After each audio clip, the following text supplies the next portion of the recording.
இந்த வீடியோவை பார்க்குற எல்லாருக்கும் வணக்கம். இன்னைக்கு என்ன செய்ய போகிறோம்னு சொன்ன அன்னைக்கு ஒரு பிரேக்ஃபாஸ்ட் ரெசிபி அப்படி இல்லை அன்னைக்கு டின்னருக்கும் கூட செஞ்சுக்கலாம். அது சேமியா தான் செய்ய போகிறோம். சேமியா நான் அன்னைக்கு நம்ம வெறும் வெங்காயம் தக்காளி போட்டு நம்ம செய்ய போகிறது இல்லை. அதோட நிறைய கோஸு கேரட்டு பீன்ஸுன்னு எல்லாம் நிறைய காய்கறிலாம் சேர்த்து செய்யும் போது டேஸ்ட் ரொம்ப நல்லாயிருக்கும். நல்ல சேமியா வந்து நல்ல காரம் புளிப்பு உப்போட நல்ல காய்கறியோட சேர்த்து சாப்பிடும்போது வயிறு நல்லா ஃபுல்லாகும். இந்த இது வந்து காலையில் டிஃபனாகவும் எடுத்துக்கலாம், நைட்டு வந்து டின்னருக்கும் இந்த டிஃபனை செஞ்சு கொடுக்கலாம். இந்த பசங்களுக்கு வந்து இந்த காய்கறிலாம் நிறைய சேர்த்து செய்கிறதுனால லஞ்சுக்கும் கொடுத்து அனுப்பலாம். இந்த மாதிரி ஒரு சேமியாவை வந்து எப்படி செய்யலாம், எப்படி ஈஸியாக எப்படி செய்யலாங்கிறத வாங்க பார்ப்போம். உப்புமா செய்கிறதுக்கு எல்லாமே ரெடி பண்ணி வச்சுருக்கேன். நான் வெஜிடபிள்ஸ்லாம் சேர்த்து செய்கிறேன்னு சொல்லியிருக்கேன். இதில் வந்து ஒரு வெங்காயம், 2 தக்காளி, ஒரு 5 பச்சை மிளகாய், கருவேப்பிலை, ஒரு துண்டு இஞ்சி, கொத்தமல்லி தான் எடுத்திருக்கேன். 5 பச்சை மிளகாயை வந்து இந்த மாதிரி நீல வாக்கில் வெட்டி கட் பண்ணி போட்டுக்கோங்க. ஏன்னு கேட்டோம்னா அன்னைக்கு சின்ன பசங்க இருந்தாங்க அப்படின்னு சொல்லும்போது பச்சை மிளகாய் நீங்கள் பொடியாக கட் பண்ணி போட்டிங்கன்னா வாயில் வரும், அப்போ ஒழுங்காக சாப்பிட மாட்டாங்க. நான் 2 இருக்கிற பெரிய பச்சை மிளகாய் இருக்கிறதுனால 2 கீரிக்கு போட்டிருக்கேன். இதான் இது கேரட்டு, கொஞ்சம் கோஸும் எடுத்திருக்கேன். அதோட இந்த 1 கப் சேமியா எடுத்திருக்கேன். இந்த 1 கப் சேமியாவுக்கு 1.5 கப் தண்ணி ஊற்றுனீங்கன்னா கரெக்டாக இருக்கும். இப்போ வந்து செய்கிறத பார்த்துருவோம். 4 ஸ்பூன் கிட்ட எண்ணெய் விட்டுருக்கேன். கடுகு உளுத்தம்பருப்பு, 1 ஸ்பூன் கடலைப்பருப்பு, அதோட இஞ்சி கருவேப்பிலை பச்சை மிளகாய் 3த்தையுமே சேர்த்துறேன். பச்சை மிளகாலாம் நல்லா பொரிஞ்சு வரட்டும். அந்த மாதிரி நல்லா வெள்ளையாக பொரிஞ்சு வந்ததுக்கப்புறம் ஒரு வெங்காயம், இதோட வெட்டி வச்சிருந்த காய் கேரட்டும் நான் கோஸும் சேர்த்துறேன். இதோட வந்து பீன்ஸும் சேர்க்கணும்னா சேர்க்கலாம். பச்சை பட்டாணி, நம்ம காய் வந்து என்ன காய் விருப்பப்படுதமோ அதெல்லாம் சேர்த்துக்கலாம். நான் வந்து இன்றைக்கி கோஸும் கேரட்டும் சேர்த்துருக்கேன். இது வந்து நல்லா கொஞ்சம் நேரம் வதங்கி வரட்டும். அதையெல்லாம் பிரட்டி விட்டுட்டு இந்த காய்க்கு தகுந்த உப்பை மட்டும் நான் உள்ளே சேர்க்குறேன். சேர்த்துட்டு இப்படி ஒரு கிளறிட்டு அடுப்பை வந்து நல்லா ஸ்லோவாக வச்சு காயை வந்து வேக விடணும். ஸ்பீடில் வச்சு வேக விட்டீங்க அப்படின்னம்னா காய் வந்து வேகாது. இந்த வெங்காயத்தில் உள்ள தண்ணியிலேயே இந்த காய் வந்து வெந்து வந்துடும். இப்போ வந்து ஒரு தட்டை போட்டு மூடிடும்.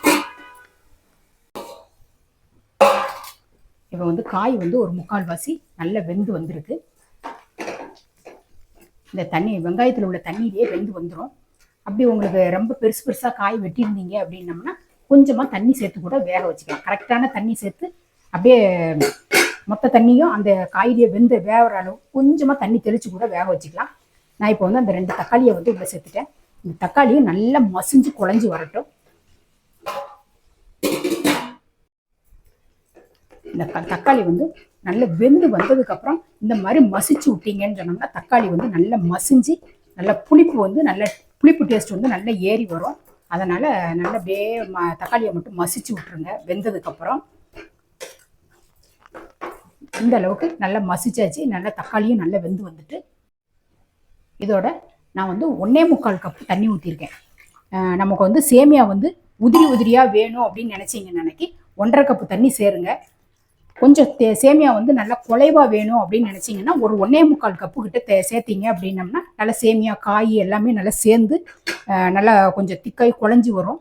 அப்போ டேஸ்ட் கொஞ்சம் எங்களுக்கு அது மாதிரி பிடிக்கும். அதனால நான் 1.25 கப்பு சேர்த்துருக்கேன். ஒவ்வொருத்தங்களுக்கு உதிரியாக பிடிக்கும். அந்தவங்களுக்கு 1.5 கப்பாக சேர்த்துக்கோங்க.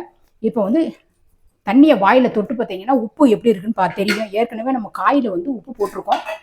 அந்த காயில் உப்பு போட்டிருக்கனால கொஞ்சம் டேஸ்ட் பண்ணிவிட்டு உப்பு சேர்த்துக்கோங்க. நான் வந்து கொஞ்சம் பத்தலை எனக்கு போடுறேன். நான் இதோட கொஞ்சமாக மஞ்சள் பொடியும் சேர்த்துறேன். கலந்து விட்டுருங்க.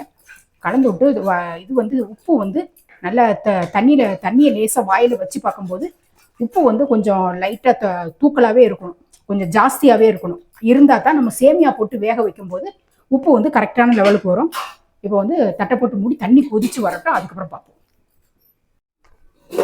தண்ணி வந்து நல்லா கொதிச்சு வந்துடுச்சு. இப்போ வந்து நம்ம இது வச்சு சேமியாவை வந்து உள்ளே சேர்த்துக்கலாம். இந்த சேமியாவை வந்து நீங்கள் வறுத்தும் சேர்க்கலாம், வறுக்காமையும் சேர்க்கலாம். எப்போதுமே வறுக்காமல் தான் எங்கள் வீட்டில் செய்கிற இது. ஒவ்வொருத்தங்களுக்கு வறுத்து பிடிக்கும் அப்படின்னு சொன்னோம்னா நீங்கள் முன்னக்கூட்டியே கொஞ்சமாக நெய் சேர்த்து வறுத்து எடுத்துக்கோங்க.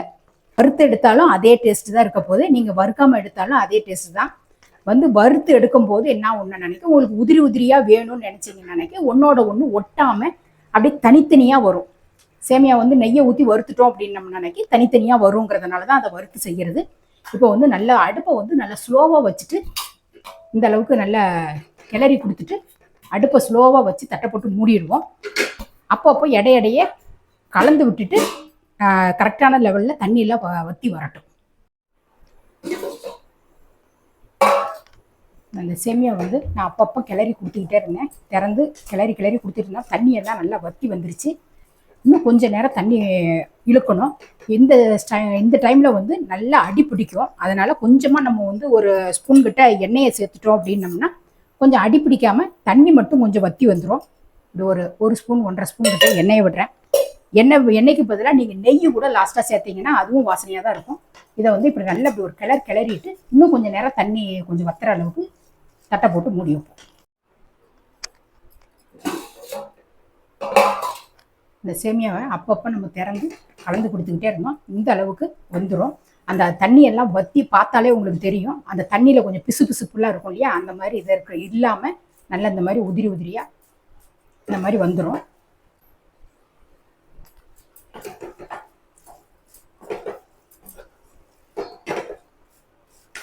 அவ்வளோதான், சேமியா வந்து ரெடி ஆயிடுச்சு.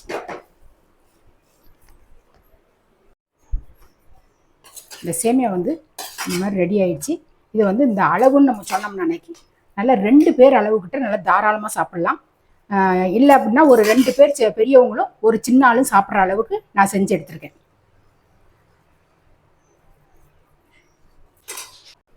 நம்ம வந்து இப்போ சேமியாவை செஞ்சு முடிச்சாச்சு. செஞ்சதை பார்த்துருப்பீங்க.